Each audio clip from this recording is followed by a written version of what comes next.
तरी तर मी सकाळ सकाळी उठल्यानंतर अंथरूण वगैरे काढत होते. काढून झाल्यानंतर सगळं आवरून वगैरे घेतलं. मला रानात पण जायचं होतं आज हरभरा काढायला. तर ते अचानकच ठरलं होतं, असं काही नव्हतं की काढायला जायचं आहे म्हणून नक्की. ते हिरवं होतं त्याच्यामुळं टाईम होता त्याला. तरी मग भाऊ म्हणले, आमचे सासरे म्हणले की कुठं कुठं वाळलेला आहे तो काढून घेऊ, कारण आमच्या इकडं खूप डुकरं वगैरे येत असतात, त्याच्यामुळं काढून घ्यायचा होता. निम्मा तर सगळा हिरवाच होता, पण वाळल्याला काढून घ्यायचा होता.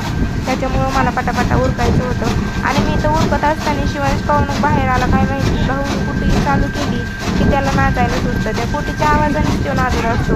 आणि त्याला काय होतं काय माहिती, कुटी वाजली की घरातून बाहेर पळतो आणि गुराच्या गोट्यात जाऊन शिरतो आणि नाचायला लागतो.